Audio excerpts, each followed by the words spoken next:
The lights came up, not the usual warm glow of a comedy talk show, but a cold, sharp light, like a scalpel's blade, sweeping across the studio. A voiceover began, not tinged with humor, but like a gavel striking in a public trial. September 19, 2025, a single signature changed how the world sees the American dream. President Donald Trump signed an executive order requiring U.S. companies to pay $100 per H-1B employee per year. And it didn't stop there. A new gold card was born. Spend up to $2 million, and you get a priority visa, swinging the doors to America wide open. With one stroke of a pen, the door of opportunity was slammed shut on millions of talented people while the red carpet was rolled out for the wealthy. The studio audience held its breath. A massive LED screen behind John Oliver lit up. The words appeared like an indictment. The golden ticket. America for sale. The sound of a safe opening, mixed with the crisp shuffle of bills, filled the air. Quick cuts on screen. An Indian software engineer leaving a lab with worried eyes. A wealthy tycoon with a briefcase of cash striding through an airport gate with a satisfied smile. The contrast was stark. Talent was blocked, while money was given a pass. John Oliver appeared in the light, a sarcastic smile on his lips, but his eyes were colder than ever. He looked directly into the camera, speaking slowly, as if delivering a pre-written charge. John Oliver, this isn't an immigration policy.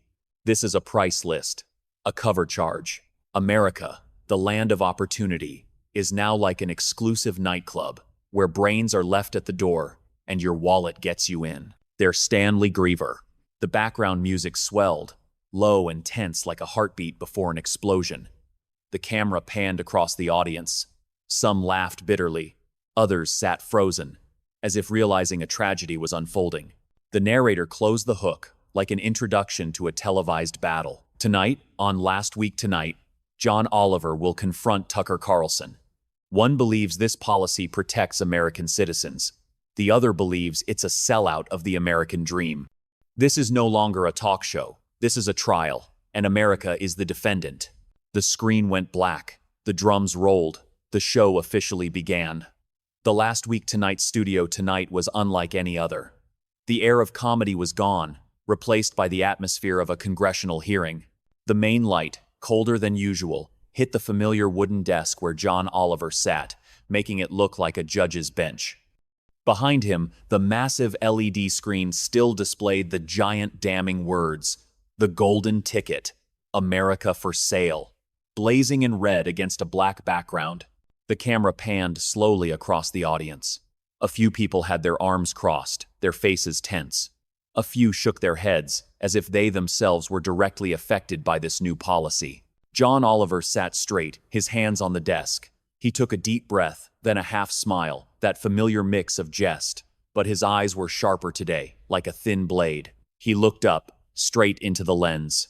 Voiceover interspersed. John Oliver, the man who uses comedy to tear down walls of political deceit. But tonight, laughter is just a veneer. In reality, this is an interrogation. This Mossovan ticks down was self-with with running to mock station and cum stout had aside. The room was bathed in a cold, white light. The applause had just died down, leaving only quiet breaths, as if the entire room shared one heartbeat. On stage, John Oliver leaned back, adjusted his glasses, and offered a thin smile, polite, but with a hidden knife's edge. Opposite him, on the large screen, Tucker Carlson appeared against his familiar blue background. He sat upright, his suit immaculate, his face lit by his own studio lights. His eyes had a calm confidence, like a fighter in the ring who knows the first punch is just a formality. Two men, two styles, two worlds. One who uses laughter to expose lies, the other who uses a calm tone to normalize harshness. And now, both were forced to begin with a social dance, a touching of gloves before the match. John opened, his voice light but laced with irony. His thank you sounded like the dry rap of a gavel. He appreciated Tucker being there. The audience laughed, recognizing the subtle jab. The smile wasn't for kindness. It was to emphasize the gulf between their worldviews. Tucker responded with a faint smile, his chin slightly raised. He showed no annoyance. On the contrary, his answer was like a dagger wrapped in velvet. He played along with John's game but sent a message. He wasn't here to be mocked, but to seize control of the narrative. The audience felt the tension even in the pleasantries. Some nodded at Tucker's confidence, others smirked, seeing the irony in John's every word. The two reactions intertwined, a polarized picture of the debate to come. In a few short minutes, the greeting had become a psychological game. Not a warm handshake, but a sizing up between two opponents, each waiting for an opening. The room knew the civility was a mask. Behind it, a confrontation was waiting to explode. Voiceover, closing. The thank yous, the thin smiles, it's all just a prelude. When the mask of politeness falls, the real battle will begin. The air in the studio was taut, the polite introduction was over, and now John Oliver's eyes sharpened like a blade about to fall. He leaned forward, placing both hands on the wooden desk, his knuckles white as if to hold the room under his control. On the screen behind him, Tucker Carlson sat firm, chin slightly raised, that faint smile still in place. The physical distance between them was erased by their locked gazes. The entire room went quiet, as if someone had sucked out all the air. John Oliver's voice rang out, not as a gentle host's question, but as a prosecutor's opening statement. Tucker, the tech companies are in a panic. They're saying this new policy, 100, 0 per year for each H-1B visa, will kill innovation and push jobs overseas. In other words, we're forcing the world's brightest minds to leave. Do you really believe that driving away global talent is a good idea for America? The background music began quietly, a low, ominous drumbeat. The camera panned to Tucker Carlson's face. He didn't flinch. Instead, his eyes brightened, the faint smile turning into a look of absolute confidence. He answered slowly, his voice as even as if reading a counter-indictment. This is not about driving away talent. This is about forcing giant corporations to pay a fair price when they choose to hire a foreigner over an American citizen. For decades, the H-1B has been abused. Americans have been replaced by cheaper labor. This policy doesn't close doors of opportunity. It opens them for our own people. A few scattered claps were heard, but they were quickly drowned out by a wave of opposition. The audience was split, hisses and hand claps sounding at the same time, like two discordant heartbeats. John Oliver raised an eyebrow, a sarcastic glint in his eyes. But he didn't interrupt. Instead, he let the silence stretch, like a conductor holding a dramatic pause. Voiceover. The first question. The first answer. A well-rehearsed defense against an emotional accusation. The curtain has been raised, and from now on, there's no turning back. The room held its breath. The match had officially begun. The first question had been thrown, and the answer had landed like a hammer. But instead of cooling down, the air in the studio grew thicker, as if every breath carried a static charge. John Oliver sat up straight, the sarcastic smile returning. But this time it wasn't a light joke. He leaned in, his voice rising, each word cutting through the space. Tucker, you say this is fair. Fair to whom? To some hypothetical American programmer, while minds that could save millions of lives are blocked by a wall of money? 100. 0 isn't a policy, it's a ransom. The LED screen behind him lit up, showing an image. A young Indian engineer with a suitcase, leaving a lab with a lost look in his eyes. Then it cut quickly to a businessman in a suit, striding through an immigration gate with a briefcase full of cash. Two opposite worlds, born from the same policy. The audience murmured. Then a few shouts of, "Exactly," came from the seats. John seized on the reaction, twisting the knife deeper.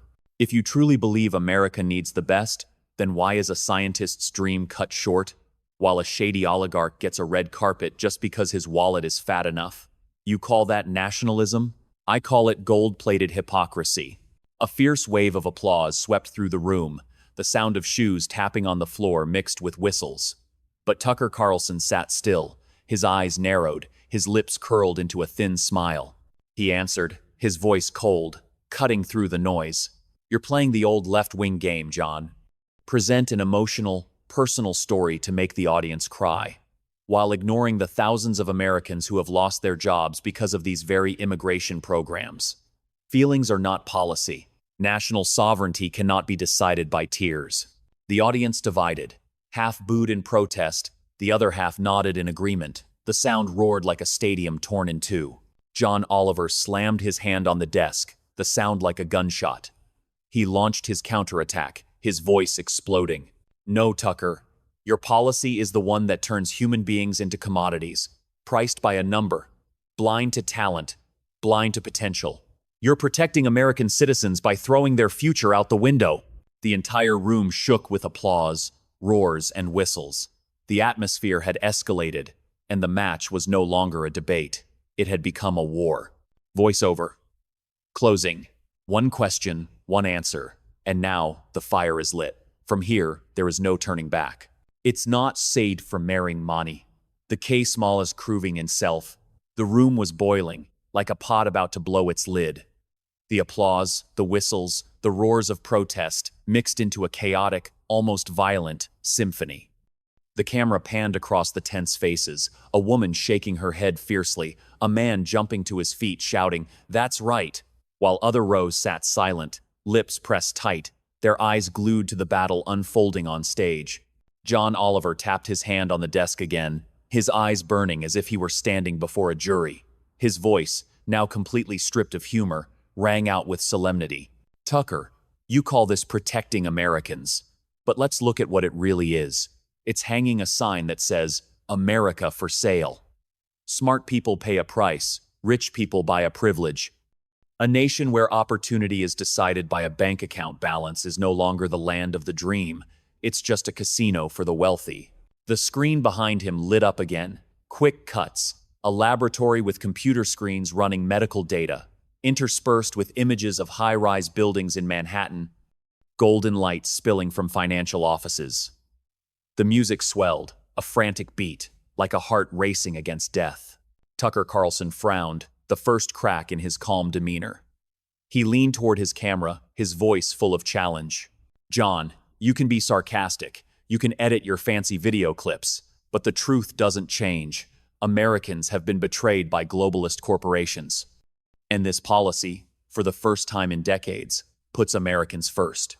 If a company can't pay 100 for a foreign worker, then maybe they should invest that money in training an American. That is fairness."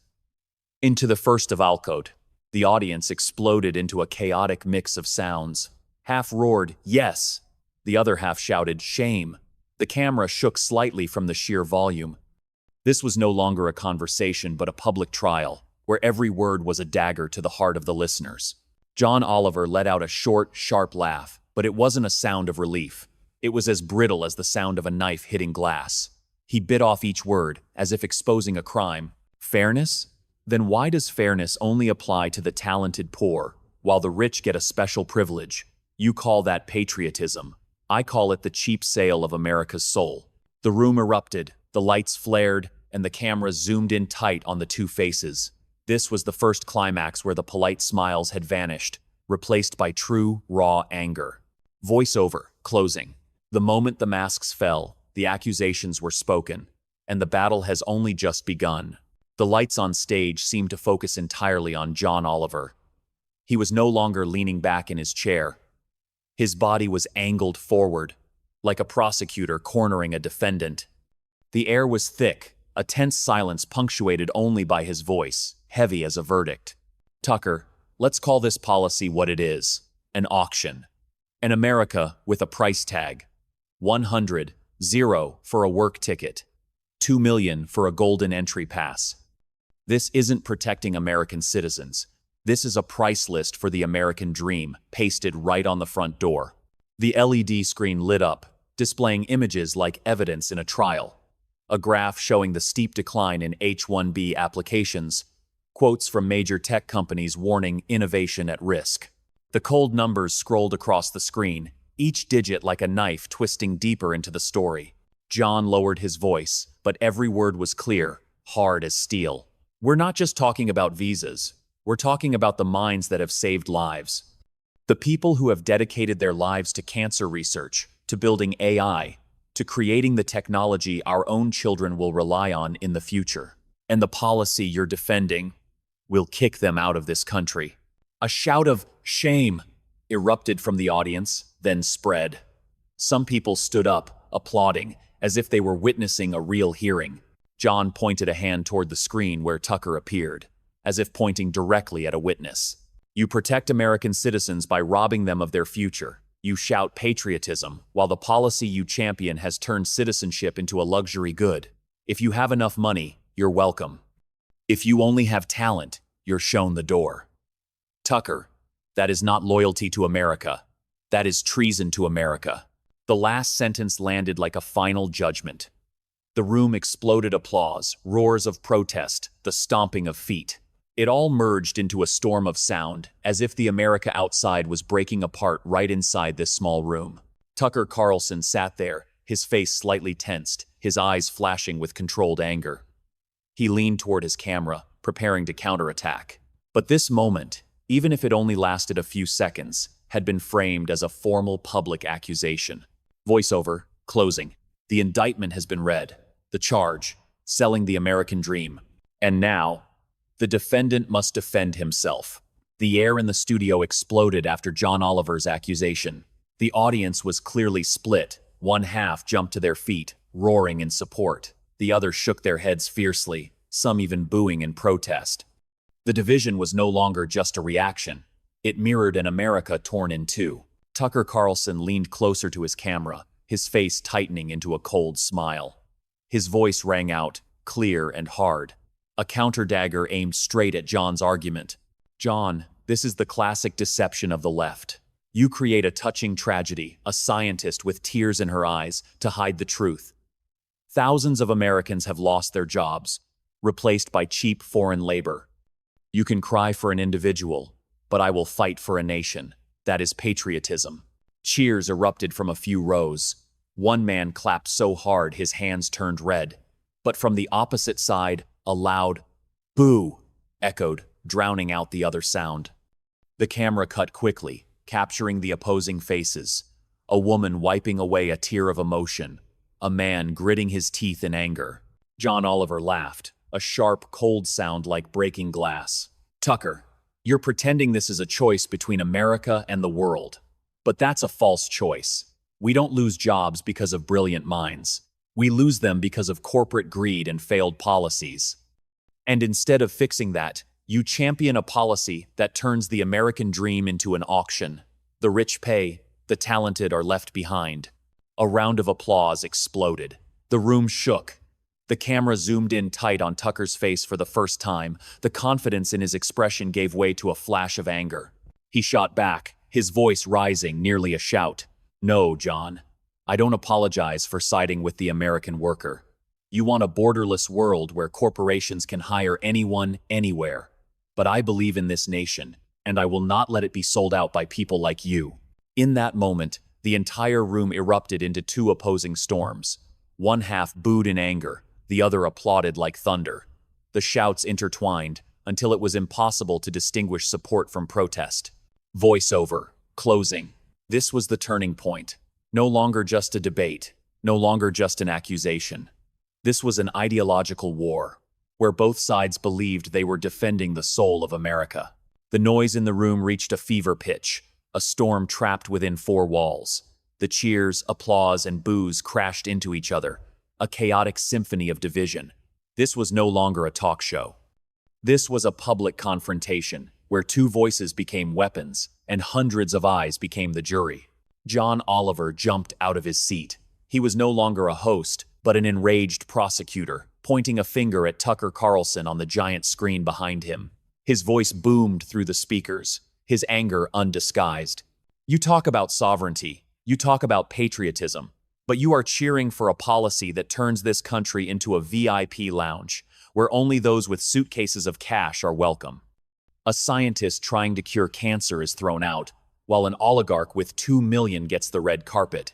That is not patriotism, Tucker. That is treason in a suit and tie. The audience exploded. Half applauded like a hammer blow, the other half roared in protest. The cameras cut quickly, capturing every face distorted by emotion. Anger, outrage, horror, glee. Tucker Carlson lunged toward his camera, his face red, his eyes blazing. For the first time, his usual confidence turned into an eruption. His voice thundered, cutting through the chaos. You're the hypocrite, John. You want to open the borders to the world, to let international corporations scoop up cheap labor while American workers are left behind. You turn personal tragedy into a political tool. You don't protect America. You want to sell it, piece by piece, to anyone with a fancy degree. That shout pushed the entire room to its peak. Some people broke down in tears, others roared in defiance. The polarization was no longer a political concept. It was present in every breath in the room. John Oliver roared back, his usual satirical rhythm gone, replaced by pure outrage. No, Tucker. I want an America where talent is valued more than money. You want an America where every door is open to the rich and slammed in the face of brilliant minds. If that's your American dream, then it has become a nightmare. The camera zoomed in tight on the two men's faces, one burning with defiance, the other roaring with conviction. There was no room for nuance. This was the peak of the showdown, a moment where the entire nation, through their screens, had to confront the question, who is the American dream for anymore? Voiceover, closing. No more laughter. No more masks. Only two opposing visions, clashing in a fiery explosion before the eyes of the world. This is the moment America sees itself, naked and divided. Thanks for watching. They bring with the love. The sound in the studio erupted and then shattered, like a bomb had just been detonated. The applause, the roars, the boos overlapped into a tidal wave of chaos, filling the room. The cameras shook from the stomping feet of the audience. No one was sitting still. They had all become participants in a protest right in the middle of a talk show.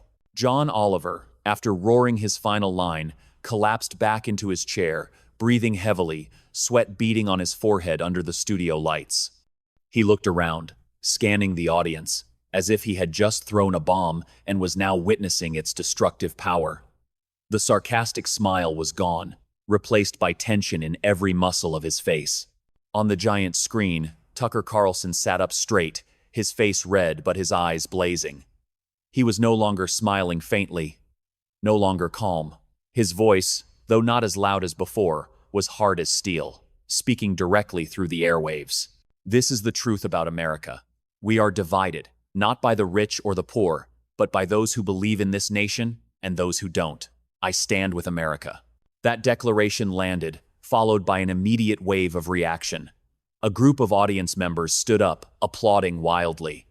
Another group raised their hands to the sky, shouting, "Shame!" as if at a public execution. The camera cut quickly between faces. A young woman crying, her hand over her mouth. A middle-aged man raising his fist. A couple sitting silently, their eyes wide, as if they couldn't believe they were watching a television show. John Oliver turned to the main camera, his face grim, his eyes dark. He didn't respond to Tucker immediately. Instead, he let the noise of the room echo, as if wanting the audience at home to hear this division clearly. Then he lowered his voice, speaking like a closing statement. And that, ladies and gentlemen, is our America tonight. One half applauding, the other half screaming. A nation on a razor's edge, where the dream and the nightmare have blended together, indistinguishable. The room slowly quieted down, but the atmosphere didn't return to normal. It felt like the aftershock of an earthquake. The chairs were still vibrating, eyes were still smoldering, and hearts were still pounding. No one could leave without being marked by the emotion. Voiceover, closing. The immediate aftermath of a collision, a naked division, a heavy silence after the screams, and a nation forced to look in the mirror and face itself. The air in the studio was still thick after the explosion. The heavy breathing, the scattered whispers, the sound of shoes shuffling on the floor echoed like the aftermath of a battle that hadn't quite ended. The camera slowly moved closer to John Oliver's face. He sat there, back straight, hands clasped together, like a judge about to read a verdict. He took a long breath. And then, his voice rang out slow, clear, without a trace of mockery. This is no longer just about visas or golden tickets. This is a question about the very soul of America. Are we still the land of opportunity, where talent is valued more than money? Or have we turned ourselves into a luxury store, where opportunity is sold to the rich and denied to brilliant minds just because they don't have $2 million in their bank account? The room was silent. Even the heavy breathing seemed to stop. All eyes were on the man behind the wooden desk, who was no longer a host, but a public prosecutor. John continued, his eyes sharp as a knife, drilling straight into the camera. Tucker says this is about protecting American citizens. But think about it. When a scientist is pushed out, when a talented engineer is blocked at the door, are we really protecting America? Or are we just protecting our fear, our short-sightedness, and our selfishness disguised as patriotism? The screen behind him changed, showing a slow-motion video of the American flag waving, interspersed with the faces of young people, a student in a lab, an engineer coding, a female entrepreneur in front of a whiteboard. They weren't billionaires. They were people with a dream to contribute. John's voice grew firm, emphasizing each word like a final judgment. America cannot become a casino, where the rich bet to buy their privileges. If we let that happen, the American dream will die not because of an external enemy, but because of a betrayal from within. A pause. Then applause broke out, small at first, then growing, spreading like a tidal wave across the room. Some people stood up, clapping until their hands were red. Many faces were streaked with tears. John Oliver tilted his head, let out a heavy breath, and then a thin smile. He concluded as a final, definitive statement. So there it is, ladies and gentlemen. The question is no longer for me or for Tucker. It's for you, the people who decide what America is and what it will be. Voiceover, closing. The verdict has been delivered. But the real sentence lies in the hands of the audience and in the heart of a nation. The lights in the studio slowly dimmed, as if the entire room had just endured a storm and was now sinking into the strange calm of its aftermath. The applause still echoed, but it was no longer frenzied. It was slow, heavy, like the beat of a drum accompanying a scene that had just ended. John Oliver sat motionless for a few seconds, his eyes still fixed on the camera lens. He didn't smile. No final joke was added to soothe the atmosphere. Instead, there was only the silence of a man who had just fulfilled his role as prosecutor, leaving the verdict hanging in the minds of the audience. On the giant screen, Tucker Carlson's image faded. He was still sitting there, a stubborn look in his eyes, a cold smile reappearing, as if to send a final message. The battle is not over. Then the screen went black, leaving a dark void behind John Oliver. The audience began to move. A few stood up, applauding slowly. Others bowed their heads, as if in contemplation. Whispers broke out in the rows, small arguments erupting on the spot. He's right, isn't he? No, that's a lie. But what about the science? The studio was no longer an entertainment venue. It had become a chaotic forum where the audience wasn't just watching, but becoming part of the debate. The camera panned slowly across the faces, tear-streaked eyes, tightly pressed lips, bitter smiles, heads shaking vigorously. Each person carried a reaction, a private verdict in their mind. John Oliver finally stood up. He gave a slight bow to the audience, a simple gesture that felt like a judge closing a trial. No jokes, no soothing smile, just an acknowledgement that tonight, everyone had witnessed something that went beyond the scope of a talk show. The music began, not the familiar upbeat theme, but a slow, somber background track.